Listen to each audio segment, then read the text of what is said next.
obviously, I mean, the Fortismus and the Arnold Classic wins, they were incredible wins in your life. You had the 2008 World's Strongest Man, probably could have won that show. And then you head to head with Marius on the Stones.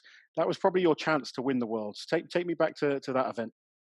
Oh, geez, yeah. So, um, 2008, I kind of got a glimpse of that like I was actually pretty good at the sport. So, and I knew that I could beat Marius. Like I knew he was very beatable, and he got hurt early on his ankle, and then I got hurt. I rolled. We both of us hurt our ankles. I rolled my ankle on the in the qualifying, loading the stones. There's a little rings on that they put to make sure the stone doesn't roll, Yeah. and mine on the second to last stone, I think it was. I go to load it, and as I'm going to step into it because I was too far from the platform, I stepped on that ring and rolled my ankle, and it felt like I had broken my foot. Like it felt like I broke something. So I was going to drop out of the finals. The medical team at World's Strongest Man was always fantastic. They taped up. They were really They good. gave me some anti-inflammatories. I iced it. I went back to my hotel room, and at that time we had 2 days between the qualifying and the final. So I literally iced it. I was on didn't really get up except to eat, and I just took it easy.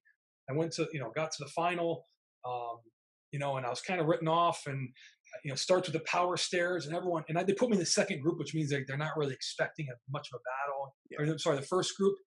No, was I the first group? No, I was the first group to go. So they're kind of like really not expecting a battle.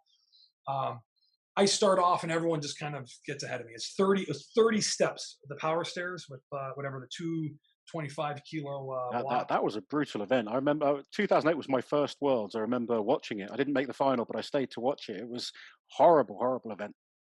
Well, if you remember my first heat, like everyone just takes off. And then I just kind of come just slow and steady, and I finished the whole thing. And I think I finished it. People were I getting got about the part of it. halfway, and then they were just dying, though, weren't they? There was a lot. Yeah. Not many guys finished it. And yeah, I think me and Marius were the only ones to finish. Maybe one other person. Fister might have. Fister, yeah, I think Fister did. I remember watching. But to be fair to him, Mariusz Pudzianowski on that event, you could just see he started off slow, and Fister was ahead of him, going up and up, and then it was all of a sudden he just kind of flicked this switch, and he became like energized, like a booster switch, and he just started flying up them and took the win on the first event. Yeah, and I think that was Marius was good at that. And I think though, the mindset, a lot of guys were going out and getting gassed early. And it's like you have to endure. But once you kind of get 10 steps in, you're like, okay, it's a third done. So I'm just going to start sprinting, that was kind of my mindset. And me and Marius are very similar in our approach to different things. Like, even though, like, if you look at the way we press, I press from the lap where he presses from his shoulders, but he cleans from the ground to his lap. Yeah. Around to his shoulders. At that time in 2008 and 2009, he would do one motion, clean to his shoulders, and then kind of push press it. Where I would clean to my lap, and then I would press it from my lap, which became affectionately known the Viper press. And I became pretty good at that. And and I had trained for the year, knowing that at that time lighter logs, 120, 125, 130 kilo logs were kind of like the rule of the day because there were battles. So I trained and was doing, 10, 15, and sometimes almost 20 reps with 125 kilo log in training, which was like, more than a world record at that time by 5-6 reps easy. So I knew that I could do it. And if you watch the video, you could see, like, I'm just looking over at Marius, like waiting for him because I was in the best shape of my life, conditioning wise. But I wanted to fight, and it was tough with those events, like with the plane pole. Again, just one small little thing, and it's no longer a battle. Now you drop down 5 places because there's like a second, separating, ninth from second. And it's just like it was tough. So when it came to stones, me and Marius were like 20 some odd points ahead from everyone else. So we didn't really, in the final, we didn't have any other competitors. So it's whoever wins the stone wins the competition. I was ahead by half a point. So it's raining, and they wanted to be fair and it wasn't raining for everybody else. So I said, let's do the stones in the rain, because in my mind, I'm like, I want rain. I want thunder, lightning. I want hail. I want, the third coming. Like, I want this to be like, I want guys on swords coming out and fighting, the worse we can make it, the more I knew that I stood a better chance, because I knew Mario as a competitor. I know that he's not, I won't say easily distracted. He's he's a very like busy, competitor. Like he's always moving and where He's I don't hyper, isn't he? mind. He's like a hyperactive child a lot of the time. He's Yeah, always burning energy. yeah, where I can do a deadlift and I can just spend 4 seconds grinding it out. I don't have a problem just sitting in the moment and just I love that as a matter of fact. I like the grinding or like, you know, um, and so I knew that if the stones sucked and were slippery, it would give me a little bit more of an advantage, knowing that the two heavier stones, you just would grab them and have to be a little more methodical because you apply too much force, they're gonna be slippery. So, and I knew that at that time I can load heavier stones, and that was the first year where the stones started getting heavy, heavy. So we get out, and he starts moving ahead because he's fast. He's hyperactive, fast. Like I mean, like he just is so He explosive. really was jet propelled on as an athlete. He was just his speed was incredible, And especially and when he things were that little bit lighter. yeah, me and him, we weighed about the same, but he carried a little bit more muscle and a little less body fat.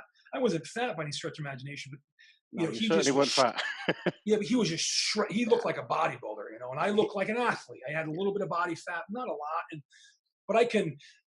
His thing was like I had like a lot of very explosive force, but he's like one of those guys that you could tell if he did like a foot speed drill, he'd be good. Like his body's just built to be able to move very efficiently and fast, and his legs can be doing something completely different than his upper body. So he can be pressing a log and stepping, and he's very intuitive, naturally gifted as far as I'm concerned. And so it's sure as shit, as those says he's loading the stones. You watch a video, he's able to make these adjustments a little better than I was anticipating. Where I'm just kind of more slowly, the last two, I'm like, I'm just not going to make a mistake.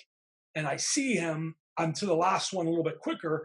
So I'm like, okay, I just need to just pop it up fast. 'Cause he's fast. Again, his when I grab something and get to my lap and load it, I'm not as fast as him. yeah. But I might get to the object quicker. Like I spend a lot more time thinking about transitions, you know, um, and sure as shit, Were you aware of him being so close to you, or were you just focused on your own lane? no, I knew that he was behind. I, I expected to go into the stone slightly behind or equal to him, and I was slightly ahead of him. So I think that kind of made me a little more excited. Um, at that time, I at that moment I was in my mind was like I'm world's strongest man. I'm winning this, especially with a lighter stone. Well, heavy stone, but that time it was still fairly light for me, and I just pulled the trigger a little too quick, getting the stone onto the platform. I mean, it was just one of those things where you pull back and then lean forward. I was pulling back, and I just miscalculated the leaning forward, and it All of us just watching were like, just push it on, because it looked to us from the side where literally you had it high enough. All you had to do was sort of just push your chest into it would have gone up. And it was just, I guess, one of those moments where just the brain kind of doesn't do what you practiced it a million times with that pressure. Perhaps, do you think it got to you, or just a well, no, small mistake? it's funny. I was never affected by pressure ever, and thinking back, it's very very simple. The answer is it's almost too simple. Is so normally I think about all the little things, like when it comes to like transitioning from like how I set up the implements. Before I go, I look and I see how things are, and I know how I'm going to pick it up. I know how I'm going to run, and when I get back to a farmer's walk, I know where I'm going to. I know exactly. I have everything in my mind, so there's no because we train the lifting, but we don't train the non-lifting portion. It's funny. I actually use you as an example to a lot of my clients these days when they're doing the dumbbell, because you were the first guy that when you pressed the dumbbell, you made sure it came down into the same position every single time. You weren't like the guys where they press it and then they just dropped it and then it bounced anyway. You always had it come down in the same time. And it was that efficiency that allowed you to be so good at it and get those extra reps in competition, because you were saving 2 or 3 seconds between every rep. And it just gave you that time then to get that extra one towards the end. So I use you as a good example to a lot of clients. Well, yeah, I mean, it's like it's a waste that we spend so much time on the hardest part, but we spend no time on the easiest part of putting it down. And not only does it save us 2 or 3 seconds, but it saves us energy because now we don't have to move, Yeah. and we don't have to mentally re-prepare ourselves. We're in the same spot. Is it harder to deadlift? Is it harder to do the same weight for a set of 5, or same weight for 5 sets of singles. 5 singles is much harder because that first rep is the hardest. Yeah. So once you have to repeat it, it's easier, and that's the set. So now, in thinking of that, what happened is the last 2 stones, I knew that regripping the stones would be a mistake. So normally you get the stone in your lap and then you kind of regrip it. I didn't regrip it. So when I put the stone in my lap, I just reset my shoulders and I kind of kicked my arms over the top, but my forearm stayed essentially in the same place. I stayed stuck on the stone. Now, if you know anything about tacky, if I stick my forearm on the stone and I keep it there for 2 seconds and rip it off, it comes off pretty easily.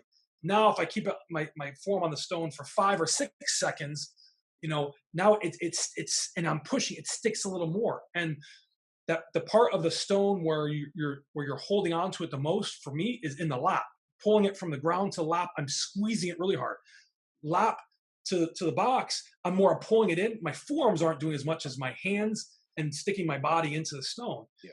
So when I go to let go of the stone, I can't let go of the stone. I'm stuck to it because I haven't regripped, and that's something I've never done before. Yeah. And so it just was like this. My mind just kind of hit this blank spot of like what do I do? So now I'm just trying to slide it on because I'm stuck and I'm low. So if I pull my hands off, I can't pull them off without jostling the stone, because all I had to do is pull them off and then get underneath and sort of just push it on. But I can't pull them off without pulling away from the box. Is my concern. So it's like, you do that thing, you do that 10 times, and it slips off one time out of the 10. Unfortunately, that was the time. Yeah, and it's just like, and it's probably the best thing that happened in my career, because I think it made me continue, as the athlete that I was, which was always being greedy. I don't think you should go out and win one World's Strongest Man one time. I don't think that that's good for World's Strongest Man. I think that a World's Strongest Man competitor that wins it should be able to win it multiple times. And clearly, the next couple of years, I came in great shape. 2009, I mean, I was like the best, strongest I could possibly be. I carried a little bit more body fat, but I was very heavy, very, very strong, and I couldn't win it.